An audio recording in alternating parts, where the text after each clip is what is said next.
Hello and welcome to ই গুরুকুল। ই গুরুকুলে পুনরায় এই সমস্ত ছাত্রছাত্রীদেরকে স্বাগত।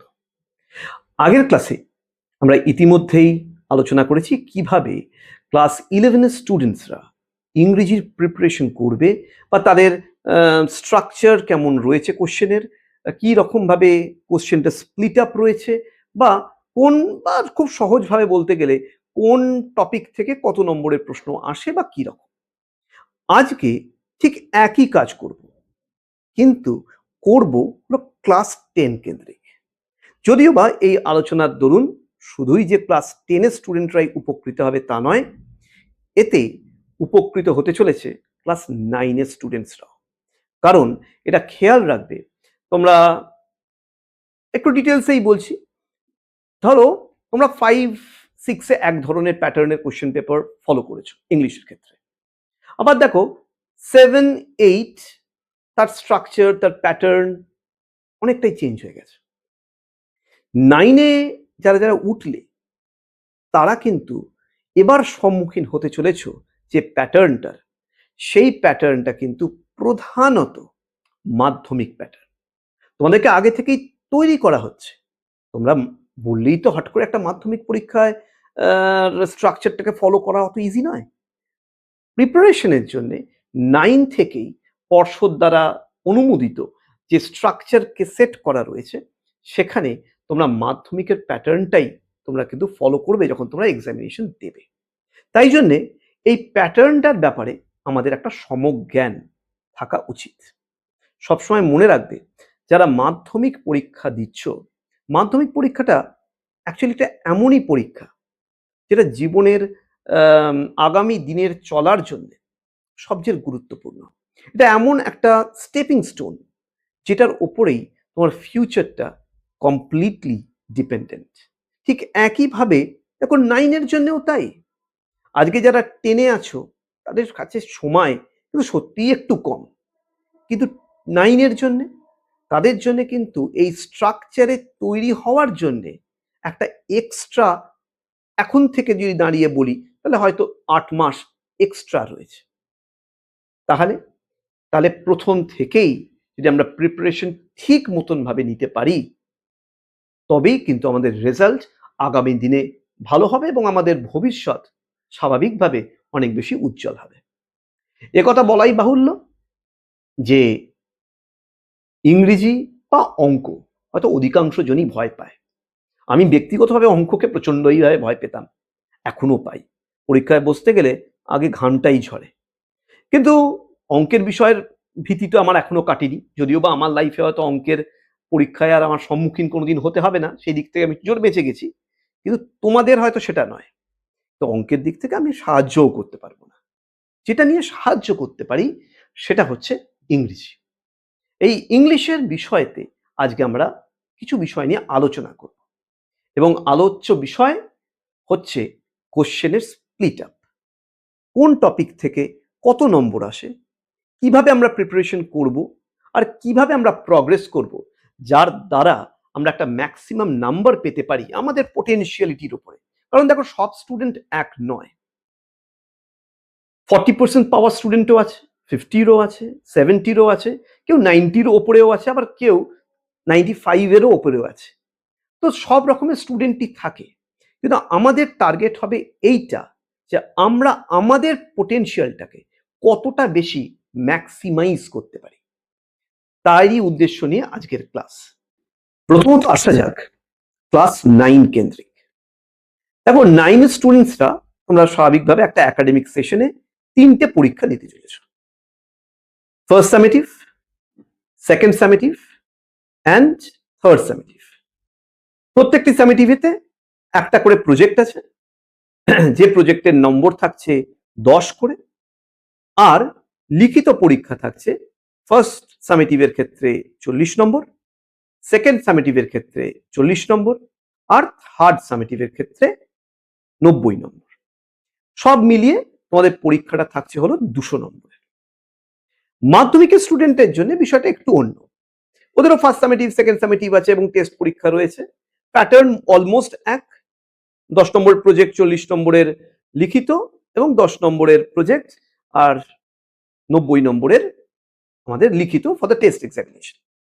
এই যে প্যাটার্নটা তৈরি হচ্ছে 10 আর 90, সেটা নিয়েই আগের স্প্লিট আপটা দেখি। আর সামেটিভের স্প্লিট আপটা এর পরের অংশতে আমি অবশ্যই বলে দেবো। দেখো, তাহলে আমরা প্রথমত জেনে গেলাম যে প্রজেক্ট থেকে যাচ্ছিল 10 নম্বর। প্রজেক্টের পর যখন তোমরা কোশ্চেন পেপারটা পাচ্ছ, প্রথম কোশ্চেন যেটা নিয়ে থাকছে সেটা কি? সেটা হচ্ছে রিডিং কম্প্রিহেনশন সিন। সিন মানে ইতিমধ্যে তোমরা সবাই জানো, অর্থাৎ তোমাদের যেটা পাঠ্যপুস্তক রয়েছে তার মধ্যে 8টা বা 9টা বা 10টা মতন টেক্সট রয়েছে। এই যে টেক্সটগুলো রয়েছে সেই টেক্সটগুলো তোমরা পড়ছো এবং সিলেবাস কেন্দ্রিক, মানে অবশ্যই 9-এর জন্য সিলেবাস থাকছে, 10-এর জন্য কমপ্লিট বইটাই হলো মাধ্যমিকের জন্য। তো এইখান থেকে যেটা থাকবে সেটা হচ্ছে 20 নম্বরের সিন। কিন্তু এই 20 নম্বরের সিনটাও পাবে হলো দুটো পার্টে। 12 নম্বর হলো প্রোজ থেকে, আর 8 নম্বর থাকবে হলো পোয়েট্রি থেকে। স্বাভাবিকভাবে আমাদের কমন টেক্সট এতদিন ধরে আমরা পড়ে একটা বছর কাটাচ্ছি, তো স্বাভাবিকভাবেই দেখো একটা এক্সপেকটেশন থাকে এই জায়গা থেকে আমাদেরকে অধিকাংশ নম্বর পেতে হবে। 20 নম্বর, 20 নম্বরের মধ্যে যদি আমরা বেশি নম্বর পেতে পারি সেটাই কিন্তু আমাদের জন্য অনেকটাই সুবিধে। এরপর যেটা থাকছে সেটা হচ্ছে রিডিং কম্প্রিহেনশন, কিন্তু আনসিন। এটাও আমার খুব মনে হয় একটা দারুণ স্কোরিং জায়গা, কিন্তু এটা প্রিপেয়ার্ড হতে গেলে আমাদের কিছু সমস্যার অনবরত আমরা সম্মুখীন হয়ে থাকি। দেখো, আমি বলি ব্যক্তিগতভাবে আমি ইংলিশ মিডিয়ামের স্টুডেন্ট ছিলাম। স্বাভাবিকভাবে ইংরেজি নিয়ে, ইংরেজি ভাষাতেই সমস্ত বই পড়েছি, তাই জন্য ইংরেজি ভাষাটার প্রতি আমি যথেষ্টভাবে খুব ছোট বয়স থেকেই খুব ধাতস্থ ছিলাম। কিন্তু বাংলা নিয়ে আমার কিন্তু সমস্যা। আমি বাংলা পড়তে গেলে আমার খুব অসুবিধেই হতো। একই জিনিস হয় তোমাদের জন্য। তোমরা যখন ইংরেজি ভাষা সব জিনিস তো তোমরা বাংলাতেই পড়ছো, এবার যখন ইংরেজিতে গিয়ে ইংলিশ সাবজেক্টে যখন তোমরা পড়তে যাচ্ছ, একটা অনীহা অনবরত ডেভেলপ করে থাকে। এই পড়বো না, দরকার নেই, হয়তো সবসময় কনস্ট্যান্ট সাপোর্ট হয়তো সব বাড়ি তোমাকে প্রোভাইড করে উঠতে পারে না। তো এই সমস্ত জিনিস করে দিনকে দিন আমরা পড়াটাকে ছেড়ে দিই। আর যারা পড়াটাকে ছেড়ে দেয়, রিডিং পড়ার অভ্যাসটা যারা ছেড়ে দেয়, তাদেরই হয় সবচেয়ে বড় সমস্যা। কারণ কারণ তারা ওই রিডিং কম্প্রিহেনশন আনসিনটা তারা পড়তেও পারে না, আর ভালো করে পড়তে পারে না বলে ভালো করে মানে বুঝতে পারে না, আর মানে না বুঝতে পারলে উত্তরও তারা লিখে উঠতে পারে না। তাহলে এর থেকে আমাদের রেমিডি কি? এর থেকে রেমিডি হলো আমাদেরকে অভ্যাস তৈরি করতে হবে কিছু জিনিস পড়া। শেষ হয়ে যাওয়ার পর, মানে আনসিন অংশটা এন্ড হয়ে যাওয়ার পর, এর পরের পার্টে আমাদের থেকে যাচ্ছে হলো গ্রামার। গ্রামার বলতে গেলে গ্রামারটাও রয়েছে দুটো পার্টেতে ডিভাইডেড। একটা হলো গ্রামার, আর একটা পার্ট হচ্ছে ভোকাবুলারি। গ্রামারে আগে, অনেক আগে নম্বর থাকতো অনেকটা বেশি, এখন দিনকে দিন সেটা কমে এসছে, এবং এখন গ্রামার থেকে নম্বর থাকে সেটা হলো 12 নম্বর। ঠিক আছে? তাও আবার কি, ধরো প্রিপোজিশনস আর্টিকেল থাকে 3 নম্বর, ভার্ব ফর্ম দেওয়া হয় 3 নম্বর, আর থেকে যায় যে 6 নম্বর, সেই 6 নম্বরটা থাকে হলো আমাদের ডু অ্যাজ ডাইরেক্টেড। কোনোটা ভয়েস চেঞ্জ, কোনোটা ট্রান্সফরমেশন, কোনোটা হয়তো জয়নিং, কোনোটা স্প্লিটিং, কোনোটা ন্যারেশন, কোনোটা ফ্রেজাল ভার্ব, এই সমস্ত দিয়েই আমাদের 12 নম্বরের সেটআপ। তারপর থাকে 8 নম্বরের ভোকাবুলারি। এইটা কিন্তু সত্যি খুব কঠিন একটা জায়গা বলে আমার মনে হয়। কেন কঠিন সেটা বলি। তোমরা যে তৃতীয় প্রশ্নটা তোমরা পেলে, অর্থাৎ আনসিন প্যাসেজ, আনসিন প্যাসেজ থেকে 4টে ওয়ার্ডের মিনিং তোমাদেরকে দেওয়া হয়। ঠিক আছে? 4টে দেওয়া হয় মানে 8 নম্বর আছে, তার মানে এক একটা হলো 2 নম্বর করে, 2 নম্বর করে 8 নম্বর। তো বিষয়টা কি রয়েছে, ওই কম্প্রিহেনশনটা থেকে রিডিং আনসিনের প্যাসেজের যেটা রিডিং কম্প্রিহেনশন, সেখান থেকে 4টে ওয়ার্ডের মানে তোমার কোশ্চেনে দেওয়া থাকবে ভোকাবুলারি। তোমাদেরকে খুঁজতে হবে সেই ওয়ার্ডটা ওই প্যাসেজ থেকে যেটার মানে অলরেডি আমাদের দেওয়া রয়েছে। এটা একটু সত্যি টাফ, কিন্তু প্র্যাকটিস করতে হবে। প্র্যাকটিস করলে আমি এটুকু গ্যারেন্টি দিতে পারি, আমরা কিন্তু অধিকাংশ মানেগুলোই আমরা কিন্তু লিখতে পারবো। তাহলে আমাদের আপাতত 3টে কি হয়ে গেল?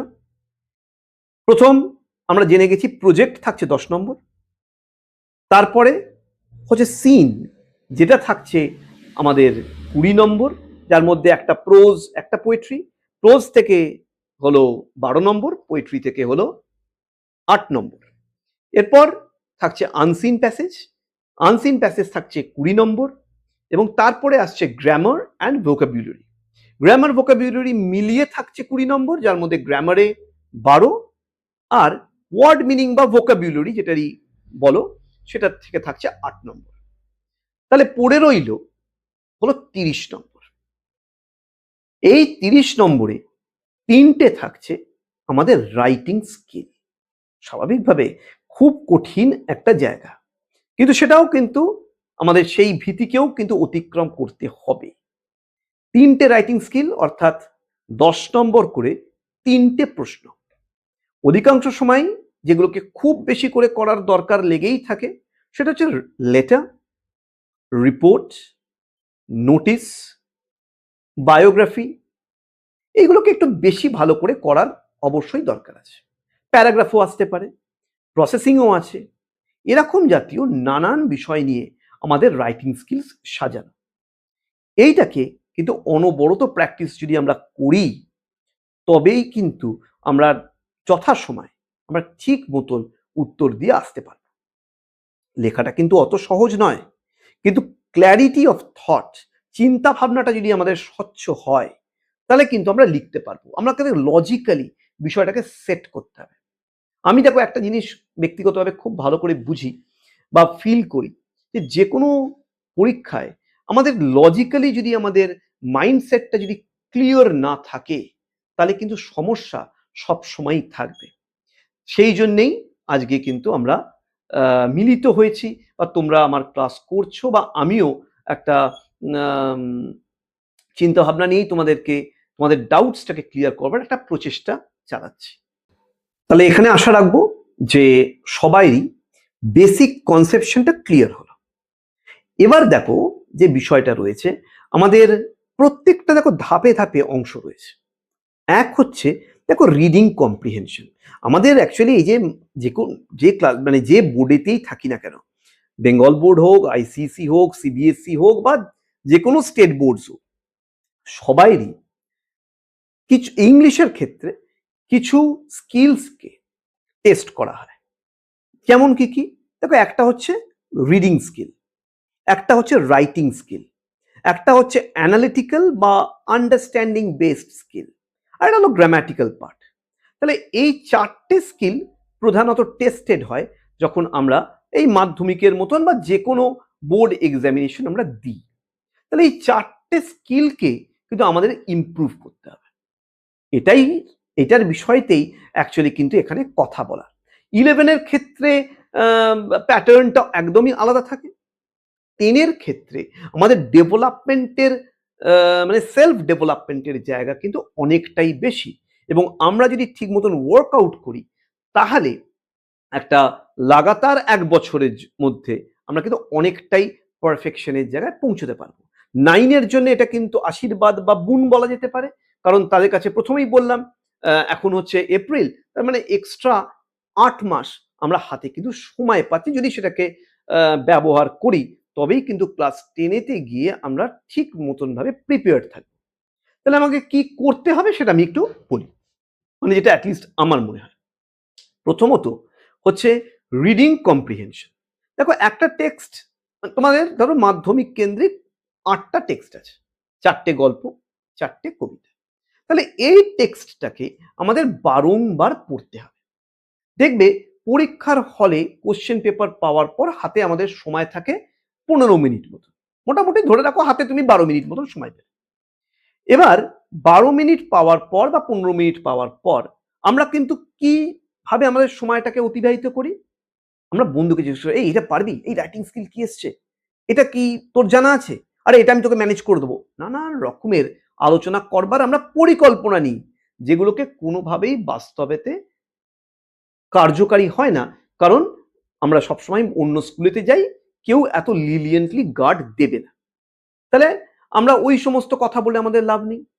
দ্বিতীয় বিষয় হচ্ছে কি, আমরা রিডিং কম্প্রিহেনশন সিনটাকে পড়েই বা আমরা সময় নষ্ট করে কি লাভ? যদি আমরা বাড়ি থেকেই যদি গল্পগুলোকে, কবিতাগুলোকে খুব ভালো করেই পড়ে থাকি, তাহলে যখন উত্তরটা লিখবো তখনই আমরা একবার পড়ে নিলেই আমাদের উত্তর বেরিয়ে যাবে। তাহলে কোথায় আমরা সময়টাকে ইউজ করতে পারি সেটাকে ভাবতে হবে। আমার ব্যক্তিগতভাবে মনে হয়, বা আমার এক্সপিরিয়েন্স বলছে, বা আমরা একটা এক্সপেরিমেন্টও করেছিলাম নানান স্টুডেন্টস কেন্দ্রিক। সেটা কি? সেটা হচ্ছে, যদি স্টুডেন্টসরা সেই অর্থে টাইমটাকে ইনভেস্ট করে রিডিং কম্প্রিহেনশন আনসিন পড়তে। কারণ আনসিনটা দেখো, একবারও কেউ পড়োনি, কেউ জানোই না, হঠাৎ করে কোশ্চেন পেপার খুলেই তুমি একটা কিন্তু অপরিচিত টপিক তুমি কিন্তু পেয়ে যাচ্ছ।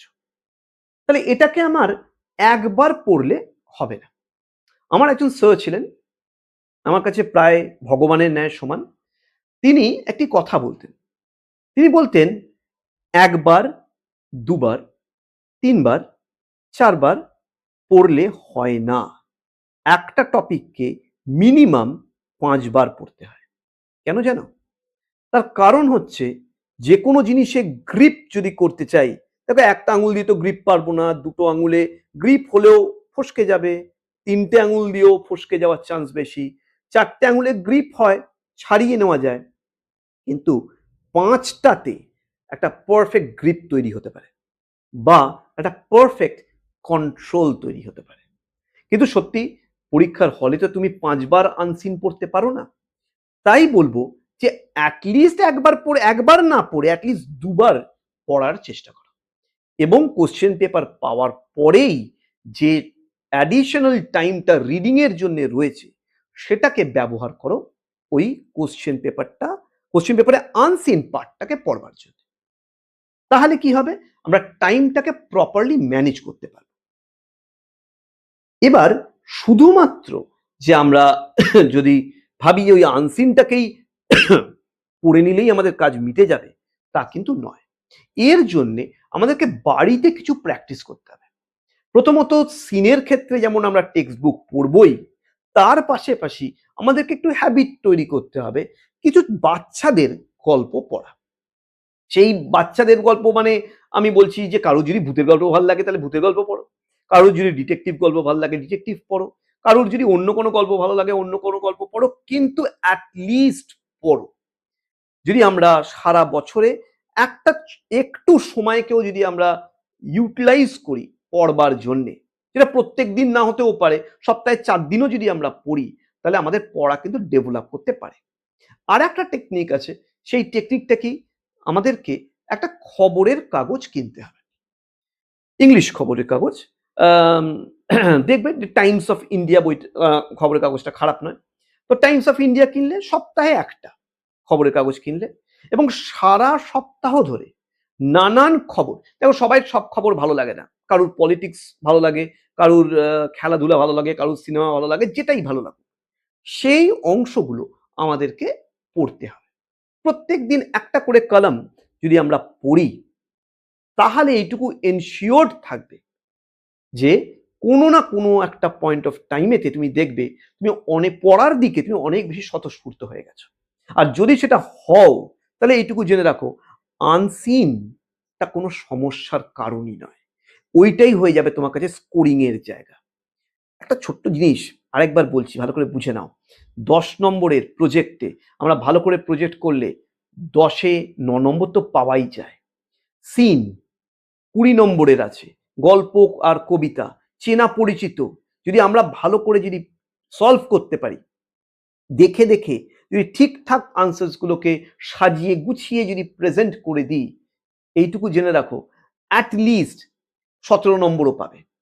9 আর 17 কত? 26। আনসিন যতই কঠিন প্রশ্ন আসুক, যদি ঠিক মতন ভাবে যদি সলভ করতে পারি, মানে আমি বলছি না যে তুমি খুব একজন এক্সপার্ট হয়ে গেছো, কিন্তু যতটুকু তোমার প্রিপারেশন রয়েছে সেই জ্ঞান দিয়ে যদি তোমরা সলভ করো, এইটুকু আমি বলতে পারি, যদি একটু যদি প্রপারলি যদি প্রিপেয়ার্ড হয়ে যদি তোমরা পরীক্ষায় যাও, তাহলে অ্যাটলিস্ট তোমরা 15 নম্বরও বা 14 নম্বরও তুমি পাবে সুবিধার্থে। তাহলে 40 নম্বর, দেখো 50-এর মধ্যে আমরা 40 নম্বর পেয়ে যেতে পারি। অনেকে বলে বা দেখাও যায় ইংরেজিতে স্টুডেন্টসরা ফেল করে গেছে, বলে অনেকেই যে ইংরেজিতে পাশ করাটা বেশ কঠিন। সত্যিই কি কঠিন? আরে বাবা, আমরা তো 40-এর মধ্যে খুব সহজে আমরা কিন্তু 50-এর মধ্যে আমরা কিন্তু ইতিমধ্যে 40টা নম্বর পেয়ে যাচ্ছি। এরপর থেকে গেছে গ্রামার, যেটাও কিন্তু at the same time scoring. অবশ্যই একটু ভোকাবুলারি জায়গাটা একটু কঠিন, প্র্যাকটিস করতে হবে, স্টক অফ ওয়ার্ডস বাড়াতে হবে, প্রতিনিয়ত গ্রামার আমাদেরকে প্র্যাকটিস করতে হবে। যদি এগুলো করি, এখানেও কিন্তু আমরা নাম্বার যথেষ্টভাবে পেতে পারি। আমি কিন্তু এটা কিন্তু বলছি সবচেয়ে কম করে নম্বর, বেশি করে তো ফুল মার্কসও পাওয়া যেতে পারে, কারণ অনেক স্টুডেন্টসরাই পেয়েও থাকে অ্যাটলিস্ট এই 50-এর জায়গায়। এরপর লাস্টের দিকে থেকে যাচ্ছে আমাদের রাইটিং স্কিল, এবং এই রাইটিং স্কিলটা ডেভেলপড হতে পারে শুধুমাত্র যদি তোমরা লেখা প্র্যাকটিস করো। এর জন্যে কি করতে হবে?